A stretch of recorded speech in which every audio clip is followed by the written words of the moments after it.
Hi everybody, this is fifth case of higher order differential equation. Fifth case के problem में आपको x दिया रहेगा और उसके मल्टीप्लिकेशन में आइदर एक्सपोनेंशियल या साइन कॉस की टर्म. तो अगर एक्सपोनेंशियल आता है तो हम उसको केस 4 से भी सॉल्व कर सकते हैं, that will become simple. And अगर x के साथ आपको साइन या कॉस आता है तो उसको आपको लेना पड़ेगा केस 5 में. ना केस 5 का जो फॉर्मूला है that is 1 upon function of d into x v of x. तो हमने x के साथ रिप्रेजेंट किया है v ऑफ x इन्हें दूसरा फंक्शन साइन कॉस समझ के चलिए, क्योंकि अगर एक्सपोनेंशियल आता है तो हम उसको केस 4 से भी सॉल्व कर सकते हैं.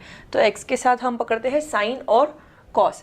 तो v ऑफ x हमने एक फंक्शन रिप्रेजेंट किया है, आइदर साइन या कॉस है, उसके मल्टीप्लिकेशन में x है. तो हमको according to its formula x पहले बाहर निकालना है. जैसे फोर्थ केस में हम एक्सपोनेंशियल को बाहर निकालते थे वैसे ही x को बाहर निकालना है. एक्सपोनेंशियल के केस में हम यहाँ पे चेंजेस करते थे, यहाँ पे चेंज नहीं करना है हमको, जैसे कि वैसे ही लिखना है. Function of d will be same here into v of x then minus f dash of d that is ये फंक्शन का derivative with respect to d upon में यही फंक्शन का whole square into V of x.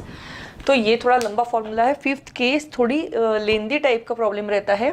सो इसमें x into 1 upon function of D V X, फिर ये जो function है उसका ऊपर डेरिवेटिव एंड नीचे उसका होल स्क्वायर. होल स्क्वायर के फॉर्मूला के लिए हमको a plus B whole square, A minus B whole square, then a plus B plus C whole square, ये फॉर्मूला हमारे यूज़फुल है. जब प्रॉब्लम सॉल्व करेंगे तब हम लोग देखेंगे. तो अब हम लोग देखते हैं ये प्रॉब्लम कैसे सॉल्व करना है ये फॉर्मूला यूज़ करके. सो this is formula for P I.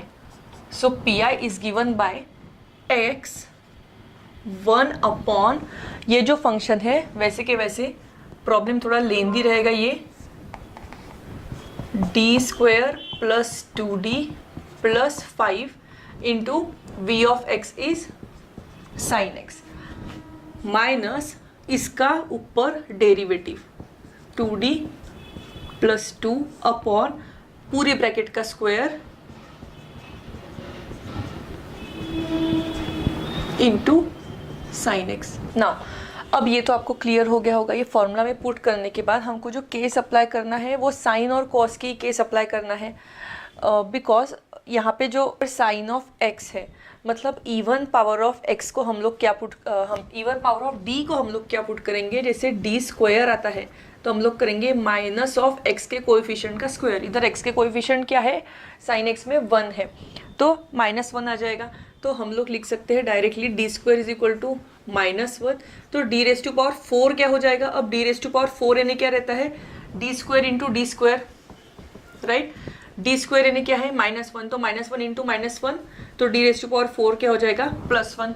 अगर डी क्यूब आता है तो हम लोग पुट कर सकते हैं डी स्क्वायर इंटू डी. तो हम लोग डी स्क्वायर को अगर -1 पुट करते हैं तो D cube will be basically -d.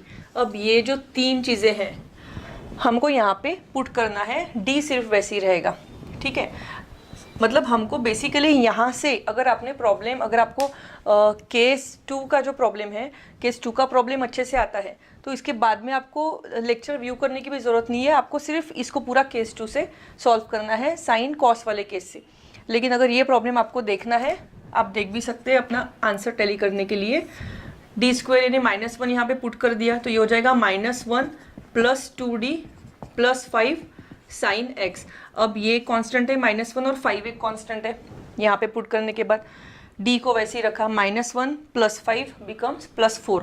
तो हम लोग 2d को वैसे ही रखेंगे और यहाँ पे हो जाएगा +4 because space on the board is less. तो मैं डायरेक्ट स्टेप्स कर रही हूँ लेकिन आपको सॉल्व करके दिखा रही हूँ कि कैसे करना है. अब ये 2d और 2 में से 2 मैंने कॉमन निकाल लिया तो ये हो जाएगा d प्लस 1 यहाँ पे. अब यहाँ पे जो है मैंने बताया था a plus B plus C whole square का formula. So the formula is a plus B plus C whole square is equal to a square plus b square plus c square plus 2ab plus 2ac plus 2bc. मतलब 2 के साथ दो terms का multiplication, एक बार ab का, एक बार bc का और एक बार ac का, और पहले तो तीनों के स्क्वायर है. ऐसी इस तरीके से फॉर्मूला आपको ध्यान में रखना है। यहाँ पे a यानी कौन है, d स्क्वायर, b यानी 2d, c यानी 5। सो d स्क्वायर का स्क्वायर यानी कि d raise to power 4 plus इसका भी स्क्वायर 4d स्क्वायर, 5 का भी स्क्वायर 25। अब ये 3 टर्म आ गई। अब 2 से मल्टीप्लाई करना है इन दोनों को, 5 2 ज़ा 10 d स्क्वायर, फिर 2 से इन दोनों को मल्टीप्लाई किया, 5 2 ज़ा 10, 10 2 ज़ा 20 तो 20d, फिर इन दोनों को मल्टीप्लाई किया 2 2 ज़ा 4 और d का क्यूब। ये हमने इसका ये फॉर्मूला यहाँ पे अप्लाई कर दिया और फिर साइन x। अब यहाँ पे क्या हो गया, यहाँ से तो 2 मैं बाहर निकाल सकती हूँ, x अपॉन 2 आ जाएगा, लेकिन यहाँ पे आ गया d प्लस 2 और d प्लस 2 को हम साइन x को यहाँ पे और सॉल्व नहीं कर सकते, ना इसको डेरिवेटिव इंटीग्रेशन लगा सकते हैं क्योंकि ये डिनोमिनेटर में आया है। अगर ये d प्लस 2 न्यूमरेटर में होता तो हम लोग ब्रैकेट ओपन करके d यानी डेरिवेटिव कर देते। तो इस ऐसे टाइप में मैंने बताया था साइन वाले जो प्रॉब्लम था उसमें एक प्रॉब्लम लिया था साइन वाले केस में, जिसमें हम लोग उसको करते हैं रैशनलाइज करते हैं, तो इसके अपोजिट साइन से मल्टीप्लाई एंड डिवाइड करते हैं। तो ऊपर क्या हो जाएगा d माइनस 2 और नीचे भी मल्टीप्लाई होगा d माइनस 2। अब यहाँ पे क्या होता है, हमेशा a plus B, a minus B का फॉर्मूला अप्लाई होता है, a square minus B square, तो ये हो जाएगा d square minus 2 square, that is ये हो गया 4।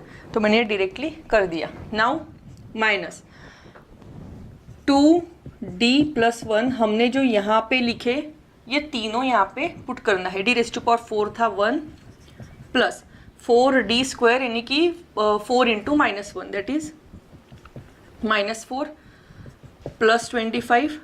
अब यहाँ पे हो जाएगा माइनस 10 प्लस 20d क्योंकि d के लिए हमारे पास कुछ नहीं है, और 4d यानी कि माइनस d यहाँ पे पुट कर दिया, तो ये हो जाएगा माइनस 4d साइन x। अब ये इतने कॉन्स्टेंट्स हैं, इनको एक कर दिया add, 25 minus 10 15, 15 minus 4 11, 11 plus 1 12।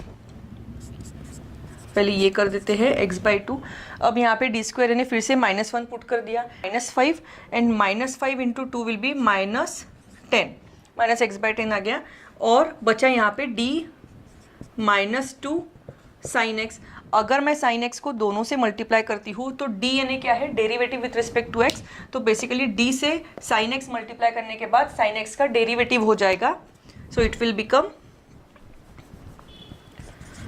cos x minus, और साइन x जो था वो 2 से भी मल्टीप्लाई होगा, अंदर वाले 2 से, ये दोनों से मल्टीप्लाई होगा, सो माइनस 2 का हो जाएगा माइनस 2 साइन x। ये हो गया, इतनी टर्म तो हमारी पूरी सिंप्लीफाई हो गई। Now coming to this 2d plus 1, और यहाँ पे बचेगा हमारा आया था 12 एंड 20d माइनस 4d यानी 16d। अगर because the space is less on the board तो मैं यहीं पे सॉल्व करके बताती हूँ। इसमें से 2 अगर मैं 2 बाहर निकालती हूँ तो यहाँ पे बचेगा 6, 2 6 ज़ा 12, 2 8 ज़ा 16, तो यहाँ पे अगर मैं 2 कॉमन निकालती हूँ तो ये हो जाएगा 8d प्लस 6, ये 2 2 हो जाएगा कैंसिल। नाउ इसको डिनोमिनेटर को हमको फिर से रैशनलाइज करना है, जैसे यहाँ पे सॉल्व किया था वैसे ही, तो 8d माइनस 6 से मल्टीप्लाई डिवाइड करना पड़ेगा। यहाँ पे हो जाएगा ऊपर 8d माइनस 6, और क्योंकि यहाँ पे 8d माइनस 6 बीच में की साइन चेंज हो जाती है और दोनों तरफ हो जाता है स्क्वायर, तो 6 6 ज़ा 36, 8 8 ज़ा 64, तो ये हो जाएगा 64d square minus 36 sine x। Again putting d square की जगह पे हम लोग माइनस 1 पुट करते हैं, तो ये it becomes minus 64 d square into 64 यानी कि माइनस 64, ये वाला d स्क्वायर पुट कर दिया, and minus 64 minus 36 becomes minus 100, so minus 100 का ये जो माइनस है ये बाहर निकाल लिया, इट बिकम्स प्लस 100। बहुत सिंपल स्टेप्स है, और अगर आपको लग रहा है कि मैं बहुत जल्दी रफ करके सॉल्व कर रही हूँ तो आप एटलीस्ट इस प्रॉब्लम के लिए, वैसे तो मैं हर प्रॉब्लम के लिए सजेस्ट करती हूँ कि आप कॉपी पेन लेके बैठे और कॉपी पेन लेके खुद सॉल्व करें, क्योंकि साथ साथ में सॉल्व करने के बाद ज़्यादा अच्छे से समझ में आता है। क्योंकि देखकर हमको लगता है कि हमको आ गया है, हमको समझ गया है, लेकिन जब पेपर सामने आता है तो एग्जैक्ट स्टेप्स हमको याद नहीं आती है। सो मैथ्स के लिए प्रैक्टिस नेसेसरी है। तो जब आप प्रैक्टिस नहीं है, जब आप लर्न कर रहे हैं कोई चीज़, तो सिर्फ उसको थेरोटिकली देख के ऐसे लर्न मत करिए, उसको आप लिख के प्रैक्टिस करिए। सो आई विल सजेस्ट कि ये लेक्चर भी आप लिख कर देखिए एक एक steps. -x/10 cos x minus 2 sin x, यहाँ पे लिख दिया वैसे ही। Now opening this bracket I get 8d square minus 6d plus 8d यानी कि plus 2d and plus 1 minus 6 okay 100 sin x and final step will be, यहाँ से तीनों में से हमारा 2 तो बाहर निकल जाता है। 2 अगर बाहर निकल जाता है तो ये 1/50 हो जाएगा, क्योंकि 2 से 100 कैंसिल होकर 50 हो गया।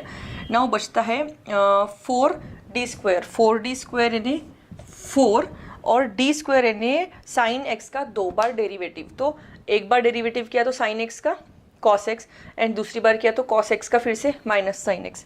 तो यहाँ पे हो जाएगा -4 sin x प्लस, हमने यहाँ से 2 तो ऑलरेडी बाहर निकाल दिया था, तो हर एक इस पे यहाँ पे 4 हो गया था, यहाँ पे 1 हो गया था और यहाँ पे 3 हो गया था।